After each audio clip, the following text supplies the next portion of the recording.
And then I heard also another one, Kenneth Hagin. When he was going to prepare for a meeting, 3 hours before the meeting, he would just start to prepare for that meeting and go through his spirit.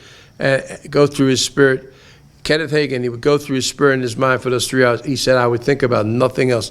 I would allow nothing else in my mind. And this is why he had the greatest ministry. When he speaks, there's so much love and power and purity and fire and revelation and glory. You listen to him speak.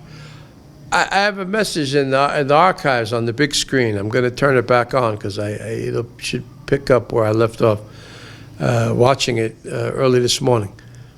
And I want to watch the rest of the message. It's just like you get such understanding from him. He's not shouting. He's not running. He's not, two choirs, And some music is good and some preaching is good like that, but just teaching and speaking the word.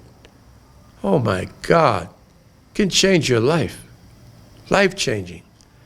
And he's the one that was teaching a lot on he's explaining how the Lord showed him about the healing ministry and that he gave him and all that. And that healing is part of the covenant. It's part of the what? The redemptive work of Christ on the cross. Healing. Father, I command healing and fire right now. Let us be filled with you. You know, the Bible says, I'm reminded of the scripture right now, says, if your eye be single, your whole body is filled with light. In other words, if your vision and your focus is singular, this one thing I do, I'm looking at this thing. David said, this one thing I do. He said, I'd rather spend one day in your courts than 1,000 elsewhere. He was focused. He was passionate about God. No wonder God called him a man after his own heart. Man, I tell you, I feel this is amazing.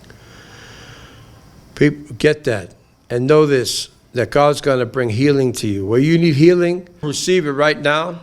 Fire of the Holy Ghost come upon you now from the top of your head to the soles of your feet. Business people, be blessed. Pastors and preachers and whoever, whatever you do, in whatever work of ministry or whatever you do in your assignment, in your work life, in your career, what you might call a mission, hopefully it is. Be blessed in that. Open doors that you need. Father, open them right now by your favor. Your people love you, and I know you love them.